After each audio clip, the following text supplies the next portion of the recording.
La Défense, premier centre d'affaires européen. En surface, des gratte-ciels de bureaux et des cadres pressés.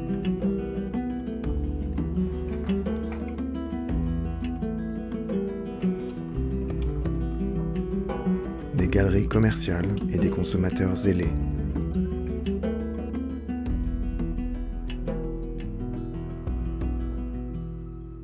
En sous-sol, un dédale de voies, structures techniques et d'autres galeries.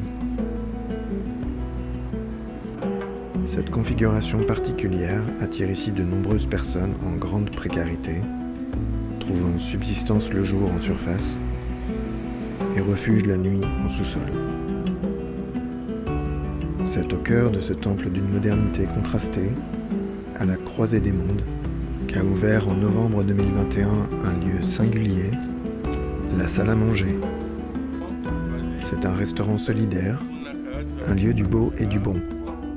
Il permet à des personnes en situation de grande précarité de bénéficier d'un repas chaud et équilibré pour 1 € symbolique dans un quartier qui était jusque-là dépourvu de toute structure d'aide alimentaire. Cette activité de lutte contre la précarité alimentaire s'articule sur 4 piliers que sont la mixité sociale, l'insertion professionnelle, l'éco-responsabilité et l'intégration dans l'écosystème social local. Parce qu'un des objectifs, c'est aussi de modifier le regard porté sur la précarité, de gommer les préjugés, d'aider à reconnaître en l'autre un semblable, la salle à manger accueille également une clientèle classique ou clientèle commerciale sur un tarif différencié et qui représente de façon assez constante la moitié des repas servis. Mixité aussi grâce à la présence des bénévoles qui assurent l'accueil, la caisse, le service en salle et la coordination avec la cuisine. Au-delà de leur importance d'un point de vue économique pour la structure, leur présence contribue à faire de la salle à manger un lieu d'échange et de rencontre. La salle à manger est également un tremplin d'insertion offert à des personnes éloignées de l'emploi depuis longtemps. On appelle ça un ACI pour Atelier Chantier d'Insertion. C'est une école qui offre une formation, un accompagnement, une activité professionnelle à terme à 8 salariés aujourd'hui. C'est la première association dans les métiers de la restauration et la seule à ce jour à avoir obtenu cet agrément dans les Hauts-de-Seine.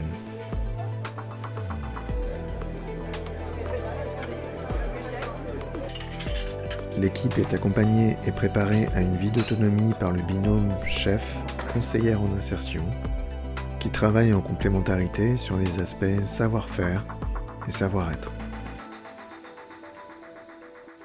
L'éco-responsabilité avec des actions anti-gaspillage. Chaque jour, une carte courte entièrement faite maison est élaborée sur la base d'invendus alimentaires, surplus, produits mal calibrés, DLC courtes, récupérés via différents partenariats avec des acteurs de l'alimentaire. La salle à manger a notamment un partenariat fort avec le Chaînon Manquant, qui a pour vocation de récolter ses produits auprès de différents acteurs comme des coopératives ou des supermarchés, afin de les redistribuer en liaison froide et dans les heures qui suivent à des associations solidaires. C'est parti pour le choix. Exactement.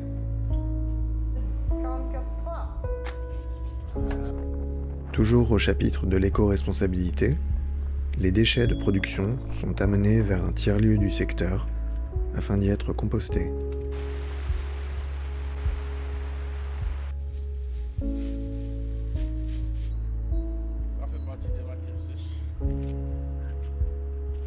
Ne pas gaspiller, ça se passe aussi au moment des repas.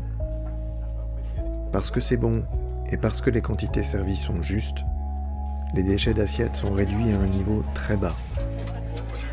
Et grâce à la créativité en cuisine, les portions non servies sont réutilisées pour entrer dans la composition de la carte du lendemain.